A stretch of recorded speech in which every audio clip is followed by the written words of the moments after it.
Itu seperti survei, nanti kalian akan survei ya, ada kuesioner yang akan disebar kepada orang-orang yang ditentukan, kemudian melakukan wawancara, observasi. Biasanya wawancara dan observasi itu untuk kuantitatif, untuk menemukan permasalahan dan fenomena di latar itu, ya. Suatu penelitian eh, yang baik itu senantiasa memperhatikan kesesuaian antara teknik yang digunakan dengan alur pemikiran umum serta gagasan teoritis, juga alur pemikiran khusus serta pengujian sebuah teori. Yang tadi saya katakan ya.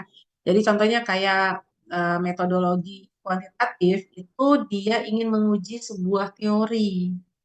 Tadi saya bilang ada pengaruh X terhadap Y. Nah, X terhadap Y itu ngambilnya dari mana? Kita fokus kepada Y, cari Y itu apa. Nah, yang faktor-faktor yang mempengaruhi Y itu dijadikan variabel X. Kita lihat teori itu. Kita uji teori itu. Benar nggak nih teori kita uji dengan sebuah penelitian ya. Jadi kata metode kualitatif itu merujuk pada teknik atau prosedur dari gagasan teoritis. Itu untuk yang kualitatif. Nah, sementara kata metode kuantitatif itu merujuk pada teknik dan prosedur dan pengujian teori. Itu kalau kuantitatif. Nah, baik metode maupun metodologi dalam konteks penelitian itu saling mengandalkan satu sama lain. Nah, dalam uraian-uraian ke depan nanti akan dijelaskan bahwa tujuan penggunaan metode kuantitatif itu untuk mencari pengertian yang mendalam tentang suatu gejala, fakta, atau realitas. Nah, sementara penelitian kuantitatif itu mencari apa? Mencari dan mengungkap sebuah masalah melalui hubungan antar variabel penelitian. Ya. Itu yang saya katakan kalau kuantitatif itu cirinya adalah pengaruh X terhadap Y. X-nya tuh bisa beberapa. Ada pengaruh X1, X2 terhadap Y, atau pengaruh S1, S2, S3 terhadap Y. Jadi ada beberapa variabel. Kalau bisa kalian nanti judulnya dari 3 variabel ya. Jangan dari 2 variabel. Jadi X-nya ada 2. Misalnya variabel X-nya pengaruh harga dan pelayanan terhadap keputusan pembelian. Lalu kalian pokoknya cari dari teorinya seperti apa. Nah, fakta, realita, masalah, gejala, serta peristiwa hanya dapat dipahami itu bila peneliti menelusurinya secara mendalam dan tidak hanya terbatas pada pandangan di permukaan saja. Jadi nggak hanya observasi aja, sekilas aja. Contohnya nih, banyak sekali kasus teman-teman mahasiswa ya, eh, mewawancari, melihat fenomena dari 1-2 orang saja sudah bisa menyimpulkan gitu fenomena dan masalah di satu perusahaan. Padahal tidak bisa, ya itu sifatnya hanya asumsi, nggak bisa secara terbatas pada pandangan di permukaannya saja. Jadi harus minta datanya. Misalnya nih, di perusahaan itu kepuasan pelanggannya tidak baik. Berdasarkan apa? Berdasarkan saya wawancara dengan 1-2 pelanggan, nggak bisa. Jadi seperti saya tadi katakan, memiliki perusahaan untuk meneliti, dia harus punya perhatian terhadap variabel yang kita ambil. Misalnya satu, kepuasan pelanggan. Dia perhatian nggak terhadap kepuasan pelanggan? Dia melakukan survei nggak kepada seluruh pelanggannya? Nah, datanya mana? Tidak bisa diambil hanya mewawancari 1-2 orang, keluhan 1-2 orang saja. Mungkin yang lainnya tidak seperti itu ya. Jadi tidak boleh secara asumsi, tapi berdasarkan data yang diambil dan dimiliki oleh perusahaan itu. Nah, kedalaman ini yang menciri khaskan metode kualitatif dan kuantitatif ya, sekaligus sebagai faktor keunggulannya yang tadi saya sebutkan ya.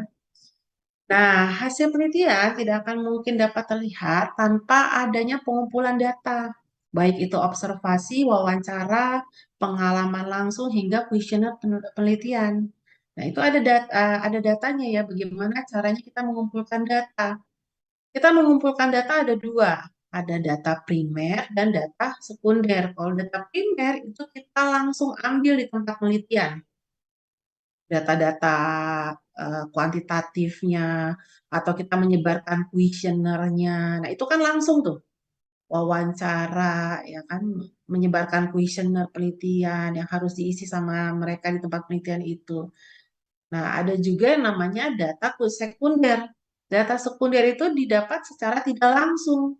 Baik itu kita dapatkan melalui jurnal, melalui buku. Nah, itu kan data-data yang kita kumpulkan untuk membuat sebuah penelitian. Kayak di bab 2 itu kan ada apa namanya? Ada 6 jurnal yang harus kita masukkan yang temanya sejenis. Nah, itu namanya data sekunder. Ada teori-teori yang kita ambil dari buku-buku, itu data sekunder. Tapi kalau misalnya di latar belakang, kayak ada fenomena, ada data kuantitatif, ada masalah, apa permasalahan di perusahaan itu namanya data kuantitatif atau kualitatif. Halo, kan? Nggak ada yang...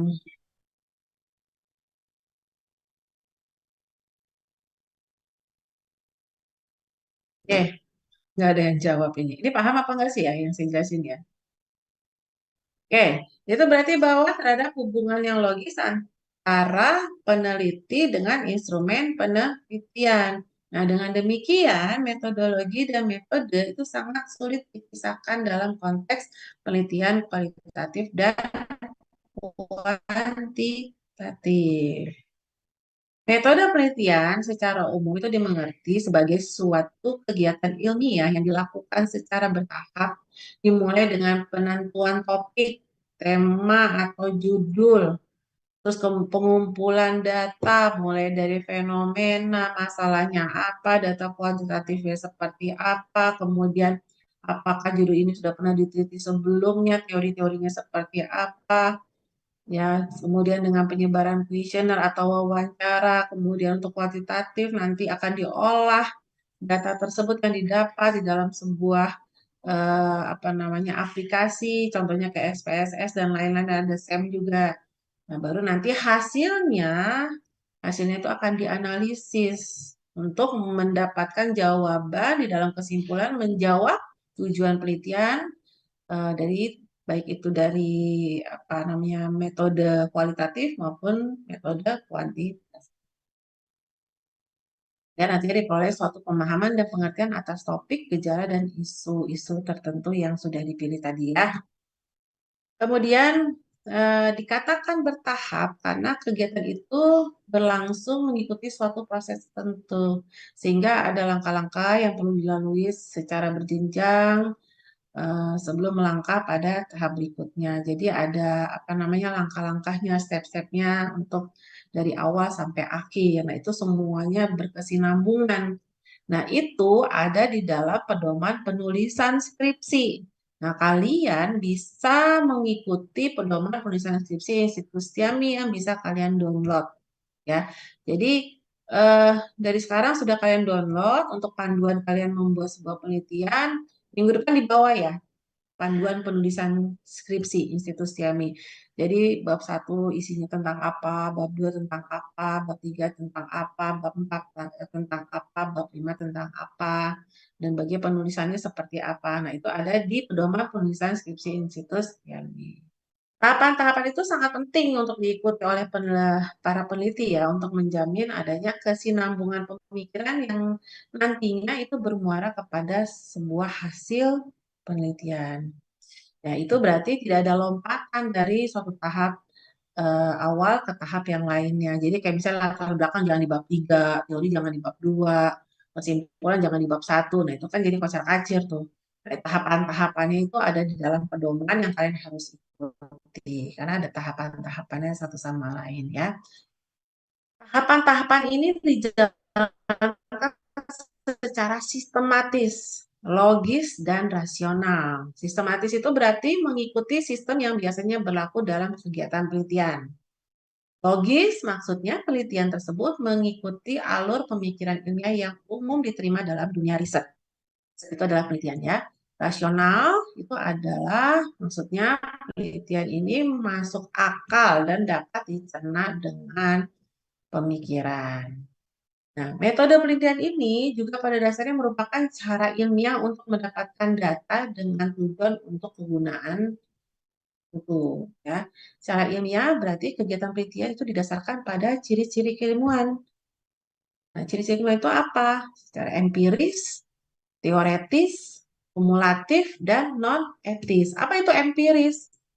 Empiris itu adalah berlandaskan pada pengamatan dan penerapan. Nah, kalau teoretis, yaitu usaha untuk merangkum pengamatan-pengamatan yang rumit dalam dalil-dalil abstrak yang secara logis berkaitan dan menerangkan hubungan sebab akibat dari suatu persoalan. Ya. Apa itu kumulatif? Kumulatif adalah teori-teori sosiologi yang dibangun di atas satu sama lain. Nah, teori-teori baru itu bisa gitu ya, memperluas atau menyempurnakan teori-teori lama. Nah, kalau untuk kalian peneliti pertama, bukan peneliti pertama ya, peneliti pemula, itu kita memperkuat sebuah teori aja. Ya. Nanti kalau kalian di S3 itu mungkin bisa mengoreksi teori-teori lama, membuat teori baru, atau menambah teori baru, atau memperluas teori baru. Kalau untuk peneliti pemula cukup untuk apa? Untuk memperkuat sebuah teori, menguji sebuah teori. Ini teori benar apa enggak nih? Gitu ya, kita melakukan penelitian. Tentunya penelitian itu walaupun judulnya sama, temanya sama, yang kalian temukan di dalam jurnal-jurnal ya, tapi kan datanya berbeda. Mungkin dia datanya tahun berapa. Kita tahu datanya tahun sekarang. Tempatnya juga berbeda. Mungkin mereka di perusahaan X, Y, Z, kalian di A, B, C. Nah, kita lihat, kita menguji tuh sebuah teori dengan data yang berbeda-beda, baik waktu maupun tempatnya. Jadi dari berbagai data yang berbeda, tempat penelitian yang berbeda, kita nguji nih apa namanya teori ini. Oh, ternyata dengan data yang berbeda-beda, dengan tempat yang berbeda-beda, tetap aja setelah diuji teori ini benar gitu ya. Oke. Sampai mana tadi saya? Teoretis apa kumulatif? Oh, oke, alhamdulillah ada yang nyimak. Makasih. Kemudian non-etis, yaitu para sosial tidak mempertanyakan apakah tindakan-tindakan sosial tertentu baik atau buruk. Mereka hanya menerangkan tindakan-tindakan sosial. Ya. Nah, tahapan ini harus diikuti untuk menjamin ketepatan dan keakuratan suatu penelitian. Secara umum, metode penelitian dirangkum dalam tiga langkah. Pertama, mengajukan pertanyaan. Nah, pertanyaan ini muncul karena ada sesuatu hal yang menarik dan mungkin saja tidak bisa atau tidak biasa atau dianggap janggal gitu ya. Itu bisa dipertanyakan. Hal yang menarik, tidak biasa dan janggal ini menuntut adanya jawaban atau pemahaman lebih mendalam. Yang kedua, mengumpulkan data, baik dengan wawancara atau mengajukan pertanyaan tertulis ya, yang tentunya sudah disiapkan sebelumnya ya bersama juga dengan pilihan jawabannya. Nah, pengumpulan data ini bertujuan untuk mendapatkan informasi yang lebih tepat sehingga jawaban atas hal yang menarik, tidak biasa dan janggal tersebut itu dapat diperoleh secara tepat dan benar. Kemudian kita menyajikan jawaban yang diperoleh sesudah data dan informasi itu dianalisis. Tentunya dengan secara yang benar, komprehensif, dan logis. Jadi nanti kalau kualitatif kita sifatnya wawancara. Ya, baik itu wawancara secara langsung atau secara tidak langsung. Nah, hasil wawancara itu nanti akan kita narasikan satu bab sendiri di bab 4. Kalau kuantitatif bedanya dari dimensi indikator tiap-tiap variabel berdasarkan teori tentunya akan kita ubah menjadi instrumen penelitian. Kan kita akan menyebarkan kuesioner. Nah, kuesionernya itu kan ada pernyataan atau pertanyaan yang dijawab dengan sangat setuju, setuju, tidak setuju, sangat tidak setuju gitu ya. Nah, itu akan disebar kuesionernya, kemudian akan diisi, nah akan dianalisis dan diolah dulu ya, diolah di dalam sebuah aplikasi statistik. Nah, baru nanti hasilnya keluar. Nah, itu yang akan dianalisis dikaitkan dengan tema skripsi yang kalian sudah pilih tadi. Pentingnya penelitian itu dilatar belakangi oleh beberapa hal. Pertama, dengan penelitian menambah atau memperoleh pengetahuan baru yang belum diketahui kita sebelumnya. Juga meningkatkan dan memperdalam pengetahuan yang sudah kita miliki. Sekaligus akan mampu menunjukkan kesenjangan dan perbedaan yang ada di dalam sebuah ilmu. Yang kedua, penelitian itu juga akan membantu untuk meningkatkan kinerja halo, mampu menelurkan ide-ide atau pemikiran baru, mampu mengevaluasi kinerja yang selama ini dilaksanakan, ya. Kemudian untuk pendidik itu akan membagikan pemikiran baru hasil penelitiannya yang dia pakai dan diterapkan oleh peneliti yang lain dan juga bisa menambah materi dalam pembelajaran. Hasil penelitiannya itu nanti akan disampaikan di dalam pelajaran.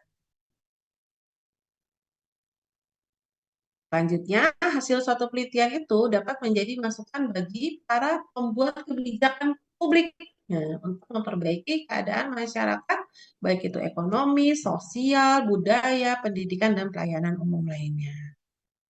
Secara umum, metode penelitian itu didefinisikan sebagai suatu kegiatan ilmiah yang tentunya terencana, terstruktur, sistematis, dan memiliki tujuan tertentu baik praktis maupun teoritis. Katakan sebagai kegiatan ilmiah karena penelitian dengan aspek ilmu pengetahuan dan teori terencana karena penelitian harus direncanakan dengan memperhatikan waktu. Perhatikan waktunya, dananya, aksesibilitasnya terhadap tempat dan data, terstruktur karena berdasarkan pada pedoman yang berlaku, sistematis karena bersifat logis, dan memiliki tujuan berdasarkan topik penelitian. Tadi dikatakan sama saya bahwa dikaitkan dengan waktu. Nah, misalnya tadi temanya kita tentang kepuasan pelanggan. Mungkin eh, perusahaan X pada tahun 2015 kepuasan pelanggannya nilainya 6. Tapi berjalan waktu, ada perbaikan, ada manajemen perubahan di 2023, kepuasan pelanggannya itu menaik menjadi 8,5 atau 9 nilainya. Nah, itu kan terkait dengan waktu ya, mungkin ada perubahan ya. Karena nanti akan ditanya di dalam skripsi, ini penelitiannya tahun berapa gitu. Apalagi kemarin saat pandemi itu mungkin berbeda dengan saat sekarang ini yang sudah mulai berangsur lebih baik kondisinya ya. Jadi harus disebutkan, harus dibuat jadwal penelitiannya. Itu biasanya ada di bab 3 jadwal penelitiannya. Mulai ngambil datanya kapan, penelitiannya kapan. Jadi mulai dari bulan apa sampai bulan apa, tahun berapa sampai tahun berapa itu akan disebutkan. Ya. Penelitian itu sebagai suatu kegiatan yang terorganisir, sistematis, tadi saya katakan berdasarkan data, nggak boleh tidak ada data. Jadi kita tidak bisa menarasikan sebuah fenomena atau permasalahan tanpa didasarkan data. Kalau tidak ada data itu sifatnya asumsi peneliti saja, hoaxnya bahasanya ya. Jadi harus berdasarkan data kita menuliskan narasi. Kita bisa memberikan, menceritakan, menarasikan di latar belakang perusahaan X itu bla bla bla bla bla bla. Tapi kalau ada datanya nggak akan bisa dipercaya. Harus ada datanya. Kita terkait dengan kepuasan pelanggan. Datanya bagaimana? Ada berapa pelanggan di situ? Bar kuesionernya dapat berapa persen aja? Kita tidak bisa. Banyak teman-teman mahasiswa menceritakan fenomena dan masalah. Saya tanya, datanya mana? Nggak ada data kualitatifnya di dalam latar belakang. Saya menanyakan satu dua pelanggan. Nah, baru dia bisa menyimpulkan apakah dengan 500 pelanggan dia bisa memutuskan dengan cuma mewawancarai 2 orang. Menurut kalian bisa nggak? Nggak bisa. Tidak bisa mewakili. Jadi harus ada data yang real ya. Nah, dilakukan secara kritis, objektif, secara ilmiah untuk mendapatkan jawaban atau permasalahan yang lebih mendalam atas suatu masalah. Jadi kita mencari sebuah masalah. Ada masalah apa di sana? Ya, intinya yaitu memberikan masukan yang dibutuhkan digunakan oleh pengambil kebijakan untuk membuat suatu keputusan. Ya, masukan tersebut merupakan hasil penelaahan dan analisis data yang dibuat secara bersama. Oke. Dari sini ada yang ingin ditanyakan? Apakah kalian paham dengan apa yang saya sampaikan? Halo? Yuk semuanya di unmute yuk. Diskusi kita. Hah?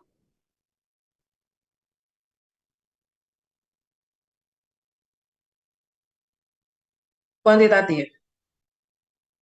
Sudah ada judulnya. Judulnya apa?